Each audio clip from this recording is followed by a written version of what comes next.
عمرك سمعت عن حد دخل عملية قلب مفتوح بسبب مشكلة كده صغيرة في أسنانه؟ قصتنا بتبدأ في يناير 2020 وقت ما كلنا كنا قاعدين في البيت بسبب الكورونا.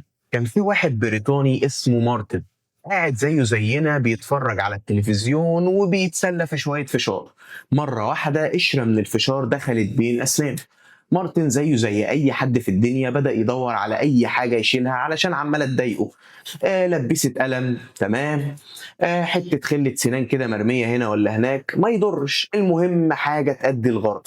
طبعا مارتن وهو بيشيلها ما خدش باله خالص انه عمل خدش بسيط في اللثة، واللي للأسف اللي ناس كتيرة جدا ما تعرفوش ان اللثة هي عبارة عن بوابة من بوابات الدم. فطبعا في بكتيريا دخلت لمجرى الدم. سامعك يلا هتقول لي طب هي البكتيريا اصلا جايه منين؟ هو الراجل كان تعبان يعني ولا عنده ايه؟ خليني اقول لك يا فندم ان اكتر بني ادم صحي في الدنيا عنده على الاقل 700 نوع او فصيله من البكتيريا بتجري كده جوه بقه.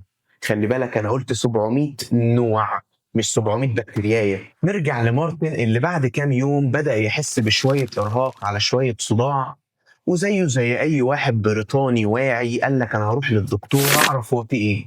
يروح للدكتور ويكتشف ان البكتيريا اللي دخلت مجرى الدم بسبب مشكلة بسيطة في اللثة قدرت انها توصل لغاية عضلة القلب وتعمل له التهاب بالأغشية المبطنة لعضلة القلب، او ما يسمى بانفكتيف اندوكاردايتس. ايوه ده معناه ايه برضه؟ معناه ان مارتن بسبب خدش في اللثة محتاج دلوقتي عمليتين قلب مفتوح علشان يقدر ينقذ نفسه من الموت. انا بس عاوزك تاخد بالك ان واحد زي مارتن ده اصلا محظوظ، لانه ببساطة لو كنا اكتشفنا الموضوع ده كله متأخر كنا زماننا بنقرا الخبر ده كله في صفحة الوفيات. خليك دايما فاكر ان الفم مش بعيد عن الجسم، وزي ما بتطمن على صحة جسمك اطمن على صحة اسنانك. ممكن مشكلة كبيرة جدا عندك كان حلها ابسط مما تتخيل.